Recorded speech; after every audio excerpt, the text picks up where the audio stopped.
Assalamualaikum warahmatullahi wabarakatuh. Kita berjumpa lagi untuk minggu ni bagi meneruskan sesi pembelajaran iaitu subjek pendidikan jasmani.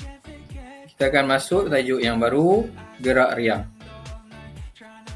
Seperti biasa, kita mulakan sesi pembelajaran dengan bacaan doa.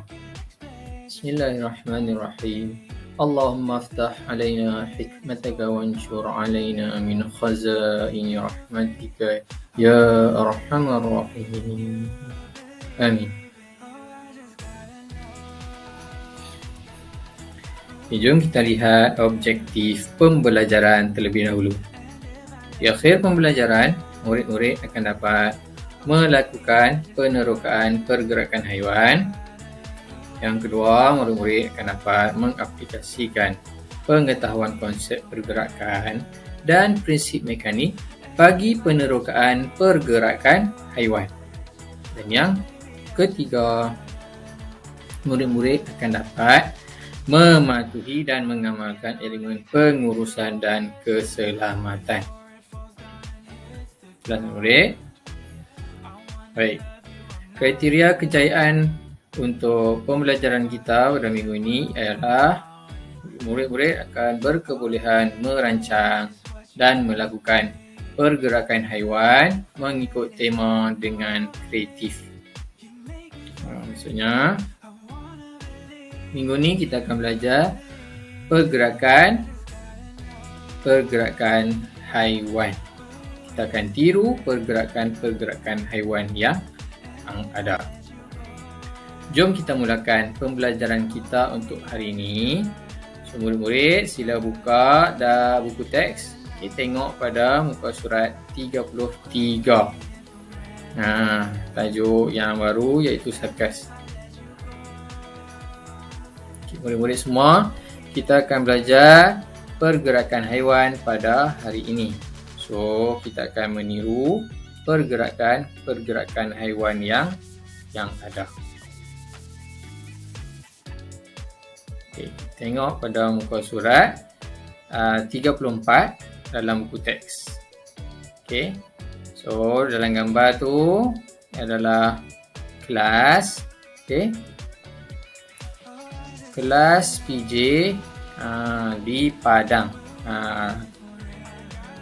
Murid-murid sedang melakukan pelbagai jenis pergerakan haiwan.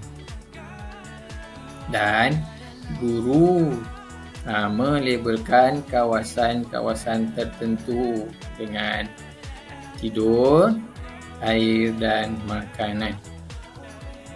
So, untuk aktiviti ini, murid-murid akan meniru pergerakan haiwan yang mereka tahu, bergerak secara bebas di kawasan padang ataupun di kawasan aktiviti tersebut.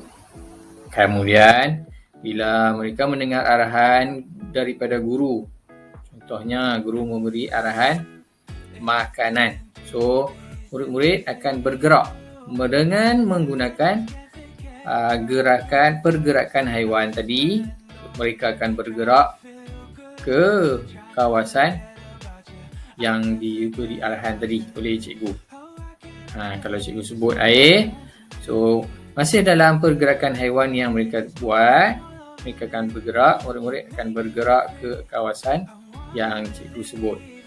Yang terakhir, kawasan tidur. So, apabila guru memberi arahan, bergerak ke kawasan tidur, maka murid-murid akan bergerak ke kawasan yang telah dilabelkan tidur dengan meniru pergerakan haiwan.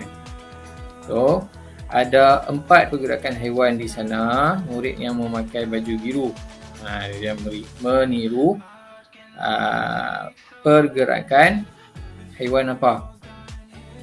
Ya, burung unta. Okey. Yang kedua, murid yang memakai baju kuning, dia sedang meniru pergerakan haiwan apa? Ya, gajah. Okey. gajah. Okey, maksudnya dia meniru pergerakan seekor gajah. Yang ketiga, murid yang memakai baju berwarna ungu. Okey, dia meniru pergerakan haiwan apa?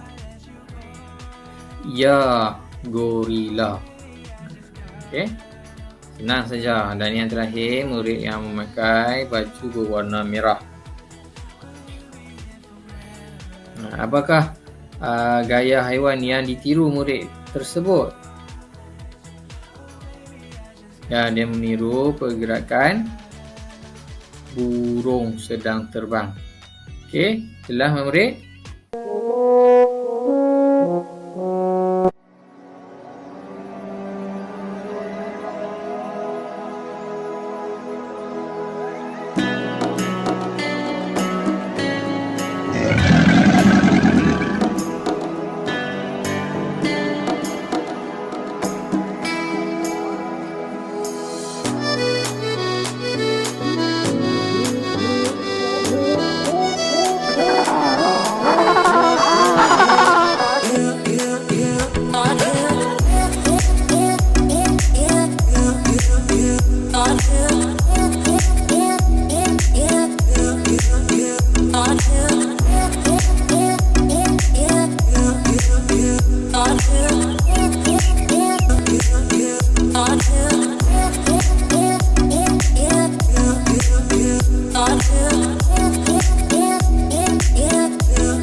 Jom kita tengok jenis pergerakan haiwan. So, pergerakan haiwan yang kita tahu, okay, yang kita tengok dalam muka surat 34 tadi, dia ada jenis pergerakan. Okay, sekarang murid buka surat seterusnya, tengok muka surat 35 pula. Okay, kita akan tengok jenis pergerakan haiwan.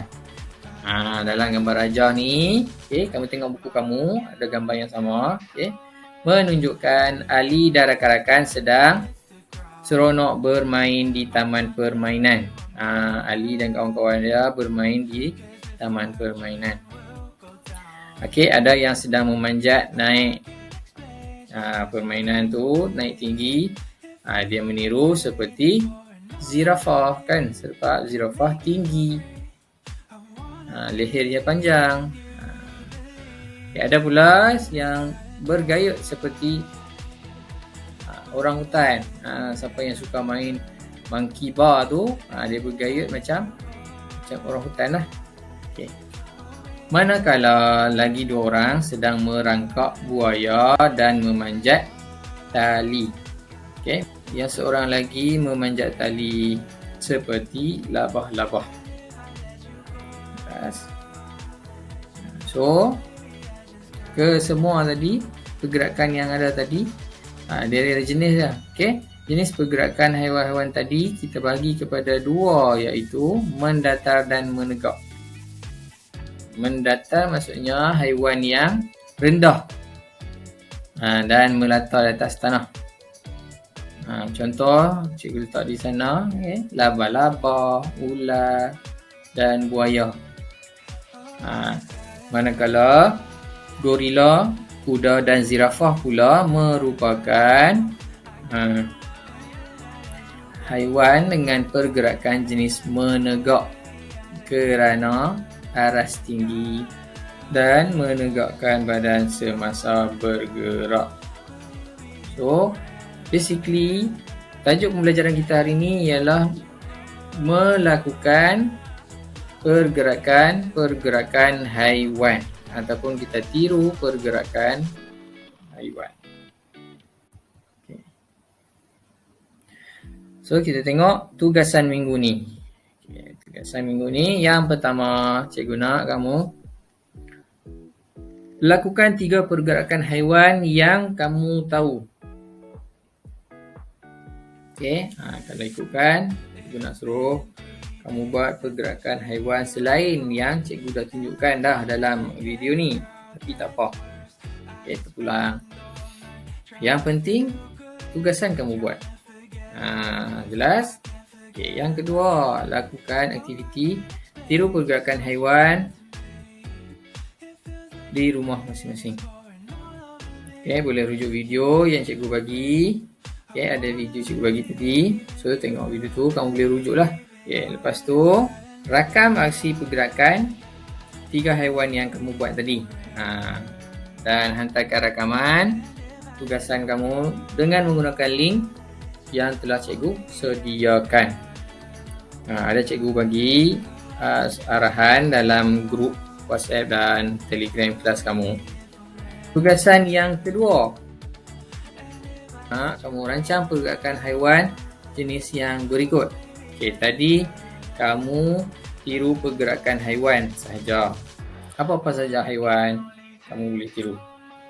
Tapi untuk tugasan yang kedua, kamu kena buat pergerakan haiwan mengikut jenis yang mendatar dan menegak.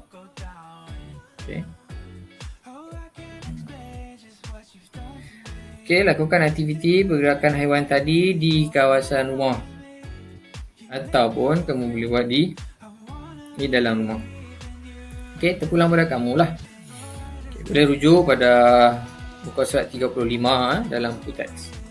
So, bila dah kamu buat, dah rancang bila kamu nak buat, rakam aksi pergerakan haiwan yang kamu buat tadi.